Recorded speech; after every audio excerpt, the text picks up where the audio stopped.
now tuned in to your number one radio station. This is 106.1 KALA FM. I'm your host of Midweek Musings, Evie Breitbach.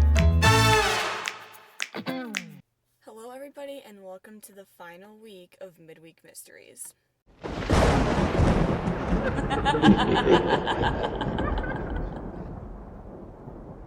As you can see, I'm in my car, yet again prolonging the scary experience for as long as I can.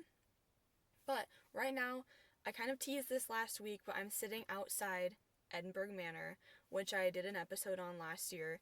Essentially, it's one of the more haunted locations in the state of Iowa, possibly the nation, I've heard. If you're new here, I probably should also mention that this is not the normal format, so you should definitely go over to SoundCloud, Spotify, wherever you get your podcasts, and listen to the actual podcast of Midweek Musings, because this is probably one of the only other times I'm going to do a video podcast. But yes, last week was a video podcast as well. I went and staked it out in Ambrose Hall. That was interesting.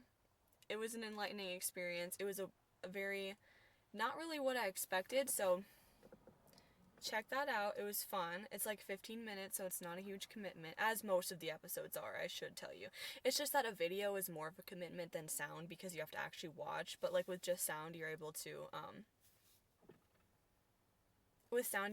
just do something else while you listen, so it's a little bit more of a commitment to watch. So I get it.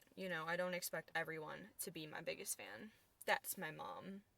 Also, joining me as a special guest appearance is my steering wheel duck. Isn't he so cute?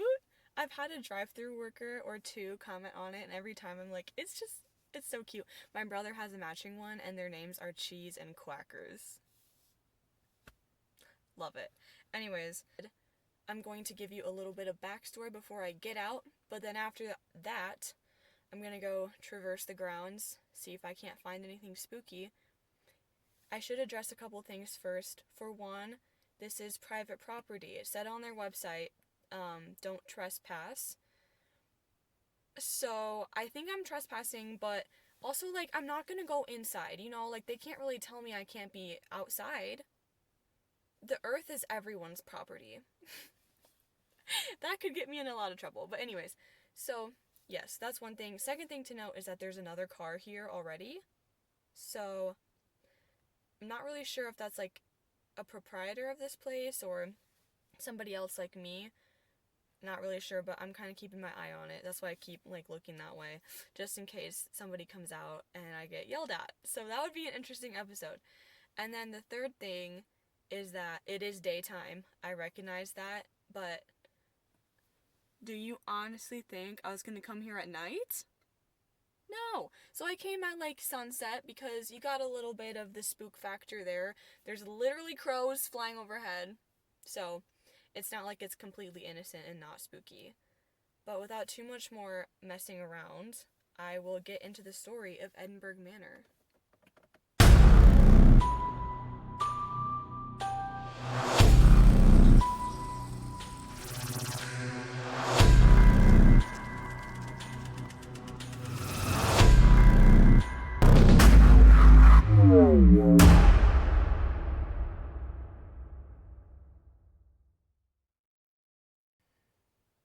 So if you listened last fall, you would know that this Edinburgh Manor was the topic of my very first episode of Midweek Mysteries. I told listeners about the evil legends surrounding Edinburgh Manor, but that was all. I speculated about whether or not this was all true, but that's where I stopped.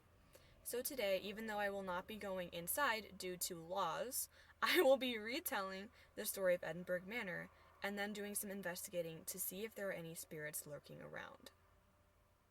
I swear to God, if I die, at least I'm getting footage, right? Somebody eventually will find my camera, and they will know why I died. To understand the history of Edinburgh Manor, we should go back to 1850. Then, a building was constructed as a comfortable retreat for, quote, lazy, able-bodied, and willingly dependent applicants. Poor farms were common in those days. The idea was that the poorest people would be provided with shelter and food in exchange for labor. The problem was that not only the poor were taken in, disabled and elderly people who had no family were taken in as well, and they were forced to share their residence with incurable, insane people. Some, quote, inmates, as they were referred to, were discharged and left the facility, but most of the residents died there. The dead were released back to their families. If a deceased person had no family or wasn't accepted, he or she was buried in a pauper cemetery on the property, where I am right now. The poor farm was eventually closed and even demolished in 1910. This was the period in which Edinburgh Manor was built. Construction was completed in 1911. Then it opened its doors to the insane, disabled, poor, and elderly once more. This place was in operation until 2010, but by then the community care stated that the manor was unsuitable for inhabiting any longer. The patients were transferred to a new hospital, and Edinburgh Manor has been abandoned ever since. Plans were later made to turn it into a bed and breakfast, but too much work would have had to have been done to make the property safe again. The new owners, Cindy and her husband, wanted to restore the property back to its former glory, and while they were working on it, they started to notice some very strange occurrences. Each floor of the building is said to be haunted by its own set of ghosts. The first floor is haunted by several spirits. One of them is sweet and playful. She sings, laughs, runs down the hallways. She likes playing with toys in her room. She's been named Susie, and she told the paranormal investigators that she was just dropped off there. The second spirit lives on the first floor, and he resides in room 121, but is also seen walking down the halls to room 108. It's believed that this man committed suicide in what is known as the janitor's closet now. He hanged himself with the sheet from the inside doorknob. I just want to note that I talked about that last year on my podcast as well, and I'm not really entirely sure of how the logistics of that would work. I'm going to try not to think about it too hard, but a doorknob is not that high, so realistically, to hang yourself from a doorknob, I mean, I don't know a lot about certain things, so if it's obvious that I'm missing the point, then I apologize, but I don't get it. Anywho, on that note, the ghost of the second floor has been noted to like toes. While the current owner spent a night in room 200, he felt as if someone was squeezing his big toe, and later on they got an EVP in that same room of a ghost saying, "I grabbed you." The way that I would be gone. I would be deceased. I don't even like looking at this building while I film this right now. Oh, okay. So anyways, a woman dressed in white has been seen at the top of the stairwell quite often, and she disappears when people see her.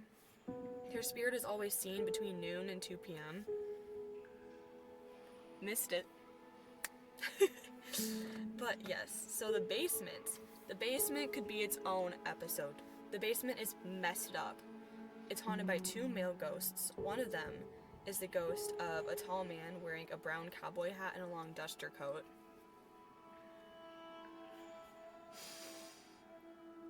Oh, okay. That was an out-of-body experience. He always appears between noon and 2 p.m. as well, like the woman in white. Not sure what that's about. Maybe they were a couple or something? Could be anything. But, however, the most famous resident ghost of Edinburgh Manor is nicknamed the Joker. He's not as innocent as his name sounds. He's actually the most evil ghost in the whole place. He actually hurts people and leaves marks on their bodies. People have come out of here with marks from an unknown spirit. They don't know what happened, and it's happened multiple times. And he's been reported to have a Slender Man-like appearance.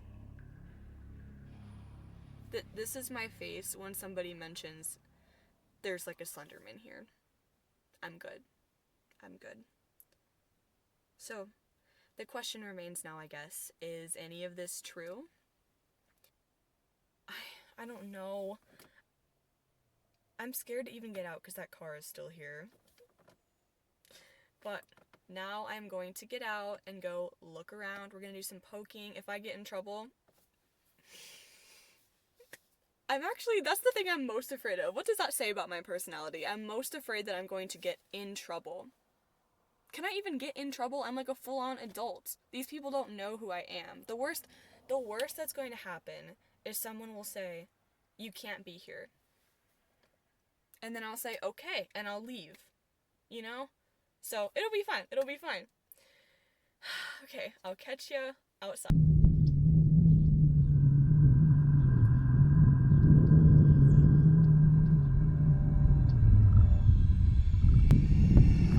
See that, but the curtains are cracked on those upper windows.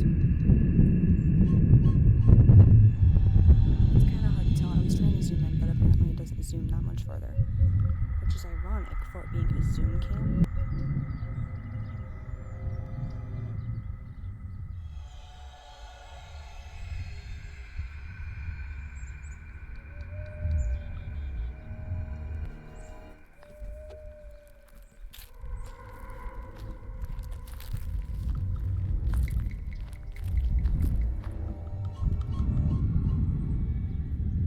I just heard something up there.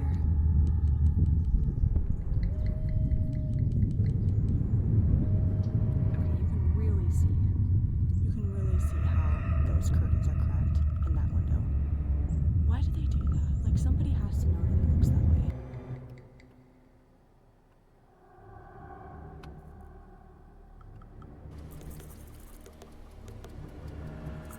You see that swing set there? Don't like that.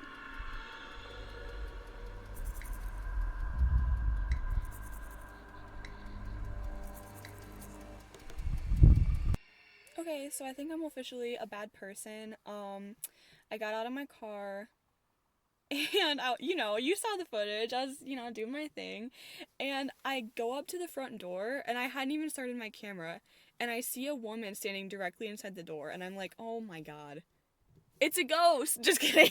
No, it's just like a regular person. But so I like ran back to my car and got in my car because I was like, I will look much less suspicious if I hadn't gotten out, because she didn't see me yet. So I'm sitting in my car. She drives up to me on her way out, and she goes, "Can I help you?" And I was like, and I was like, "I'm sorry, I'm I got a little turned around and I'm trying to find my friend's house, and so I just pulled in here." Which, honestly, lie of the century, because it's not even wrong. I'm going to my friend's house after this. But, also, if you can't see the road, that's like the main road right there. And so it's like main road. It's like the main road and then directly into this gravel driveway. So I wasn't wrong. I also wasn't right. Might have some guilt about that later, but it's fine. I think I might just drive up there and get some more shots, because, the reason why she was asking apparently was because she has a group who's staying overnight here, and they don't want someone like poking around while they're staying overnight. I should be like, "Hey guys, can I join in?" That would be insane, first of all. So anyways, I'm gonna see what more I can get, but unfortunately that may have been the extent. Alright, so I am back in my car I drove off site, because I do feel kind of bad, trying to look in the windows when I don't really know where these people are. And, imagine tomorrow, they're like, "Oh my god, did you guys hear those footsteps yesterday? That's crazy." And it was literally me. I don't want to taint their experience. And, yeah, I didn't see any ghosts. I'm not shocked, though. I didn't expect to. However, this place is terrifying. Just being outside, I don't like it. I don't like the Victorian era curtains that I can see in the windows that are parted just so. Every single little sound you make feels amplified. There's this energy, and I'm not a person to talk about energy, okay? But the energy in this place, I don't like it.